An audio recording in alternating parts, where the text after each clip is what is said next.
Hey everyone, Erica here and I'm back today with another video for you. And not just a plain old makeup video, I am here to go ahead and get started on episode 3 of my bride-to-be segment here on my channel. So it's been a really long time since I've uploaded a video on this little segment that I've been doing on my channel. I really kind of just wanted to get you guys up to date with a few things that are going on. I am breezing right along through the wedding planning. I am doing a little bit of a phenomenal job, if I do say so myself.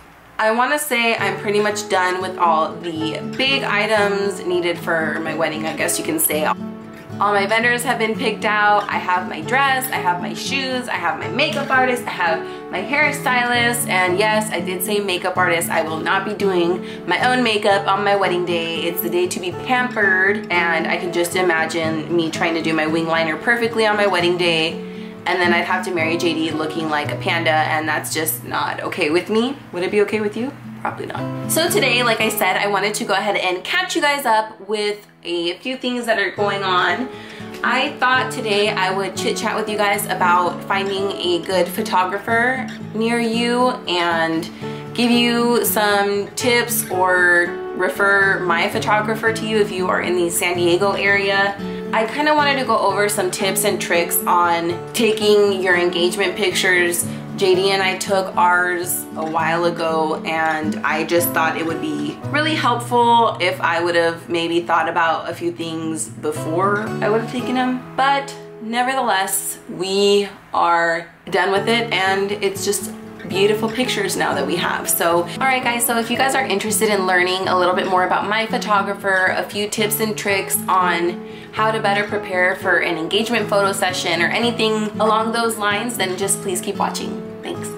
So JD and I took our engagement pictures here in San Diego. We actually went to La Jolla and took pictures on the beach. I wanted to give JD the option to choose where we took our engagement pictures because it's really important to me that he feels involved in the wedding planning, and I didn't want him to look back at everything and just feel like he didn't have a say or didn't have an opinion on any part of the wedding. So it's just really important to me that he's involved and, you know, gives his input and whatnot. So he chose La Jolla, which was perfect. He is a total beach bum. I do love the beach, but maybe not as much as he does, but we both love where we live. We both love San Diego, and I just thought that would be just a really great way to kind of show our love for the city, you know, the beach. Who doesn't love the beach?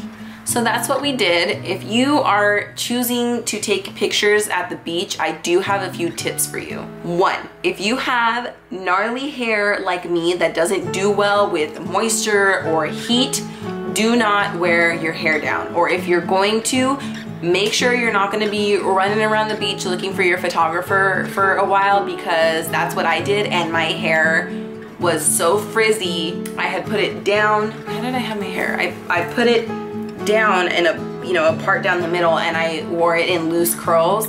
But by the time we found our photographer, my hair was so frizzy from just being near the water. It was annoying. I didn't bring hairspray with me. I brought a comb, but that would just make it more frizzy if anything. So I didn't comb it, but I just had to make it work, because what else was I gonna do? I'm not gonna run home and then drive back to La Jolla. So definitely be prepared. Bring some stuff with you. Bring a bag with, you know, hairspray, a brush, hair ties, bobby pins, just things that if your hair is a little, what's the word I'm looking for?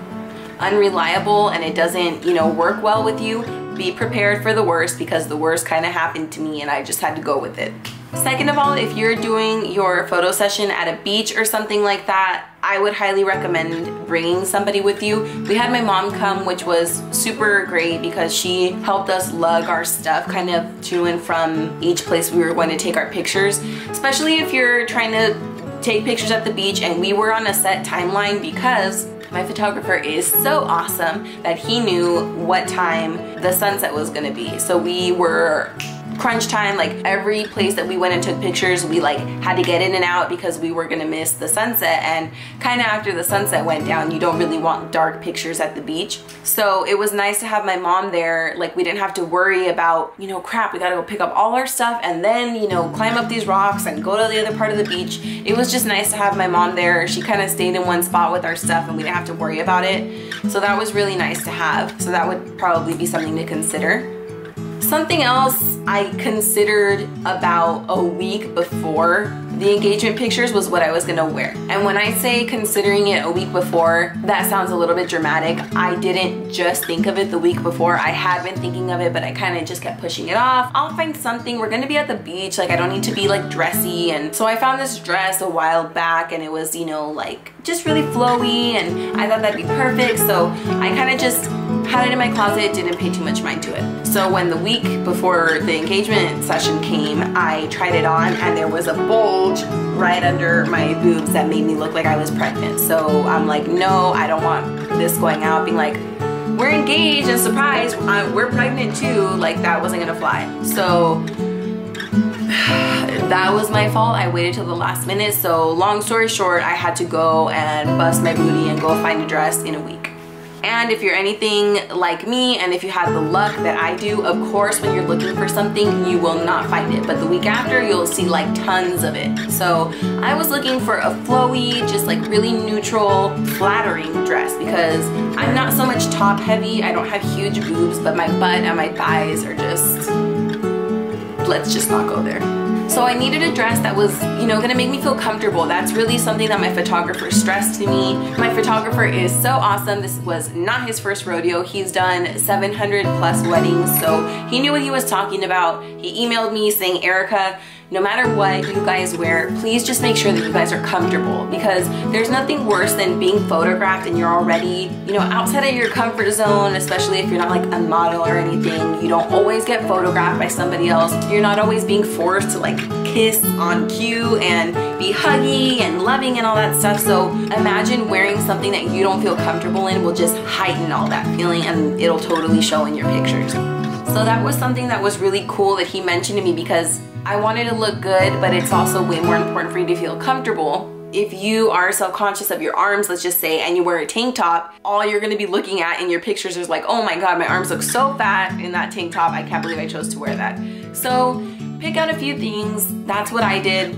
By the way, if you guys are interested in seeing any pictures of my engagement session, give this video a thumbs up and I will post some on my Instagram. So please make sure you're following me on there. It's glammonster_e. Shameless shout out. So going off of being comfortable and what you're gonna wear and whatnot, one thing that I would also suggest is getting a manicure and a pedicure. If he's gonna be taking pictures of you guys walking in the sand or taking pictures of your ring, you wanna make sure your nails are done. You don't wanna look, you know, like ratchet, like you've been digging in the sand and, you know, you're trying to show off your bling. Like that's just not gonna look cute. You just definitely wanna pamper yourself, and this is a big deal. You're only gonna take your engagement pictures once, so try to do the best you can with each moment in your wedding. Like that's the best thing that I can tell you guys. Everybody told me it's gonna fly by, and it totally has. I can't believe it's less than 2 months away. Oh my God, where has the time gone? So just savor it. Savor every moment. Savor all of the planning. As stressful as it is, it's fun. I mean, for me, the stress of the planning is super fun. I'm loving it. I don't know if that makes me like a crazy, but that's okay, I'm fine with that. So I also just wanted to say that these rules, yes, of course, they really apply to the beach because that's where we took our pictures, but I wanted to say all these things to let you girls know, like to keep this in mind when you take your engagement pictures. I want you to think of all of these things. You want to look comfortable, you want to feel really pretty, so make sure you go that extra mile to just make yourself feel really glam and really, you know, boofy. For JD, since he's a little bit darker than me in skin tone, I had him wear just like a white shirt that looked almost like a dress shirt, but it was like a, I don't want to say a wrinkly material, but it looked like a casual button-up shirt with jeans, and he was barefoot. So that's what I had him wear, and I think our colors that we wore really complemented each other. I wore kind of like a nude taupe, yeah, like a light brownish color. I know maybe that doesn't sound that cute, but it was nice. So I want to go ahead and just touch on finding the right photographer for you. This might sound like a silly subject to bring up with you guys, but I have done a lot of legwork in booking my vendors for each thing for my wedding. So trust me when I say I've done my homework, I did my research, I did everything that I could to make sure I got the best possible vendors for cake, flowers, you know, photographer, videographer, like everything you can think of. I did extensive research because it's gonna be the biggest day of mine and JD's life. We want to just experience everything perfectly, if possible. Obviously some things are bound to go wrong, but that's okay, it's fine. You just want to make sure that you're gonna be just happy with everything. It's your wedding day. So with that being said, I searched for the best wedding photographers in San Diego. I went to bridal bazaars, and that's probably your best bet to kind of get your foot in the door and get started with wedding planning. They're super, super, super intimidating because you come back with like thousands of papers of random, you know, like this place is a bakery and this place wants to do your flowers. Like the things you didn't even know that were out there, like preserving your bouquet and preserving your wedding dress and like the craziest things. I'm like, this is a thing, but it is. Anyway, they're very intense, but it's a really good way to get started. You kind of rummage through the stuff. If you remember them from when you actually saw them at the bridal bazaar, put those aside. If you don't remember them, throw them away because you're just gonna be having a ton of little papers just in your house like I do in that room right over there. So that's what I did. I kind of shuffled through a lot of paperwork. I did my research on like the knot.com is super helpful because they totally will filter out the city you live in, you know, price ranges, that kind of thing. Okay, I will not keep you guys in suspense any longer. His name is Mark Hillis and his company is called Unveiled Wedding Photography. It's him and his wife who own the company, and they totally are like the sweetest people ever. Mark is so on top of it. The best way I can explain him is he is on it. He knows, he's like always 2 steps ahead of me when I say like, Mark, I saw this on Pinterest, and he's like, okay, Erica, we can do that, but you gotta work with me. The sun might be different. You're right, you know, we'll just roll with the punches when the day comes.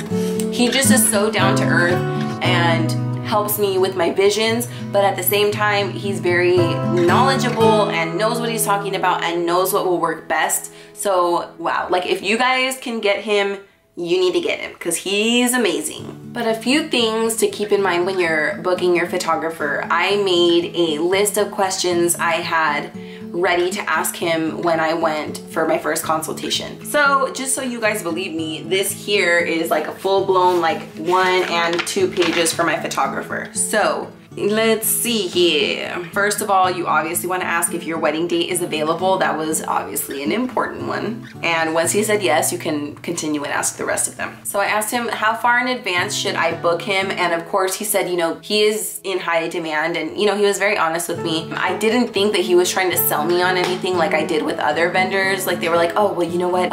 Another bride called me today and they want your date. And I'm like, please relax. It could have very well been true, but when they call me and tell me that like a week later, I kind of just don't buy it, and that just kind of rubs me the wrong way. He did tell me the amount of weddings that they do, and he did say, you know, I do recommend you book me soon, but you know, it's totally up to you. I'll send you home with some prices, blah, blah, blah. I'm like, okay, great, thank you. Another question that is kind of a loaded question, kind of like a 2-for-1, is describe their wedding photography style and their work style. This, you kind of can do the homework on your own. If they have a website or like a Facebook page, that would be your homework before you go and meet with them. You'd really want to look at their style and see if that's something that you like. For me, I was really turned off by like the whole rustic feeling. I didn't like the whole thing with like a ton of props. Those are just things that you want to notice. Like they were a lot of really dramatic ones of, you know, poses on like a chair. And the husband's like, oh. I didn't want that. I want like realistic wedding pictures, but also photos that just like take my breath away. It's really difficult to look at a picture and be like, wow, that photographer is on it. But you kind of have to. You gotta go through their pictures and go through them and go through them and go through them and just think like, oh, would I like to have a picture of JD and I like that? Yeah, that'd be awesome. Or absolutely not. Those are good ways to differentiate if you like their work or if you don't like their work. Another big thing you want to go over with them, if this is kind of after you've decided you want to go with them, you can probably do it on your first meeting if you really think that you're gonna book them. But I asked Mark how he felt about a shot list because I was very open with him, and I said, Mark, I am a Pinterest bride and I am sorry if that is like for you, but it is the truth. I am totally Pinterest crazy. And to be honest with you, he did not even flinch. He was like, oh, another one. He totally probably deals with this all the time. I'm like, look at my phone. I have like all these poses I want, and I like want to do this. And he's like, okay, I will try to do my very best to get the poses that you want, but I'm gonna tell you this, the lighting could be different. You're not getting married at the same venue. The timing could be off. It's all these things. So I don't want you to go in expecting, hey, I'm gonna take all these pictures. Pick a few that you absolutely want. It's not guaranteed that you're gonna get that. So those are things to keep in mind. Don't go in saying, these are the pictures I want and you better make it happen, because you're gonna be disappointed real quick, girlfriend. A question you might find helpful asking your photographer is if they've worked with your venue before. And this I didn't think would be that important, but it totally is, and now I'm realizing why.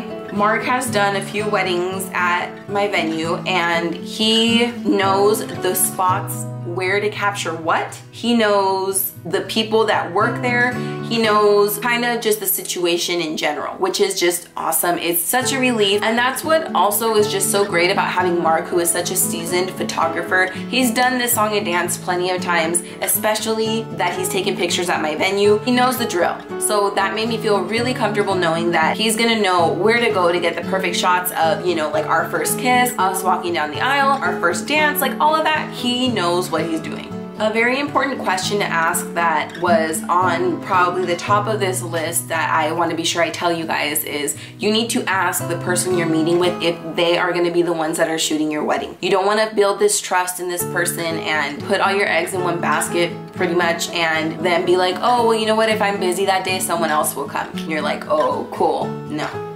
You want to be sure that the person you're meeting with, the person that is telling you all the things that you want to hear, is going to be the person at your wedding. If they say they might not be the ones to film your wedding, you want to meet the other possible photographer that could be, you know, taking the pictures at your wedding. You just want to feel comfortable with this person. That's the most important thing I'm trying to tell you. So if you meet with the photographer and he says, hey, you know what, I'm going to be your photographer no matter what, it's going to be me, awesome, I trust you, we have like a good connection, I click with you, perfect. But if he says, you know what, there's 4 of us and you're, you know, whoever you get, no. I need to meet with the person. I need to make sure that we have a mutual understanding of what's going on. That's very important, because if you don't like the person that is going to be taking your wedding pictures, come on, that could totally piss in your Cheerios on your wedding day.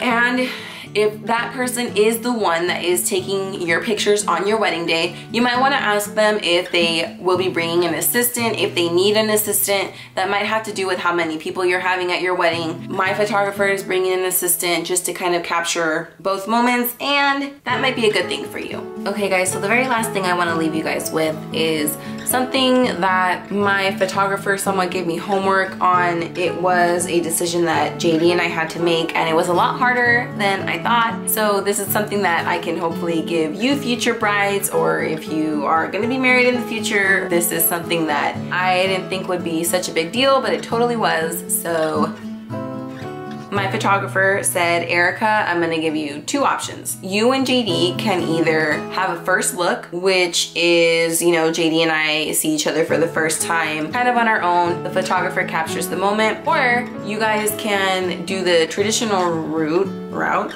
I never know how to say that the right way. You can go the traditional way and JD can see you for the first time when you walk down the aisle. He suggested the first look for many reasons. One being that if we did the first look and we took the pictures before the ceremony along with taking pictures with the bridal party, we would be skipping doing all that after the ceremony, which would be during cocktail hour. So we would get to celebrate our cocktail hour. We'd be able to mingle with guests, which is a plus. I totally get that.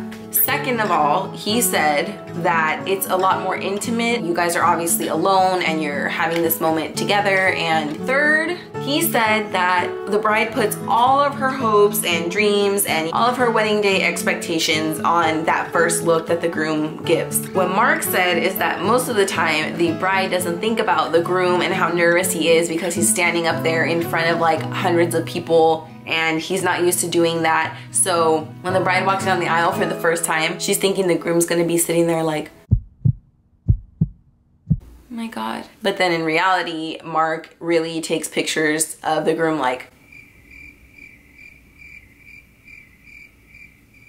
because they're just so nervous, and I get that. So it gave me a lot to think about. I went home and I asked JD, and he was like, oh, you know what? That's totally cool. We shouldn't skip out on our cocktail hour if we don't have to. Like, that sounds great. But on the inside, my heart is screaming like, no, you want the traditional first look. Like when you walk down the aisle, that's what you want. So I voiced that to JD, and he was like, no, I'm fine with whatever. JD said, realistically, I get it. Like, it just makes more sense to do it for the first look before the ceremony.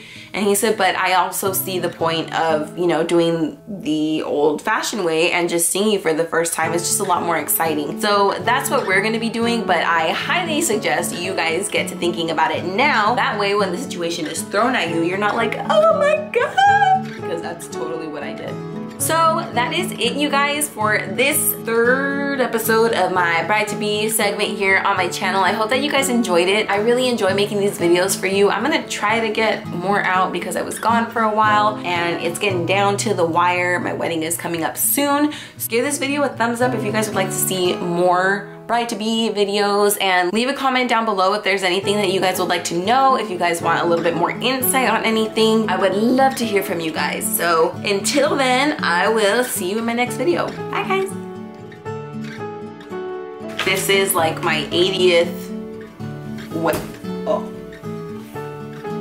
just pick these up real quick. I get tired of talking. I wonder if you guys get tired of listening to me sometimes. Ooh.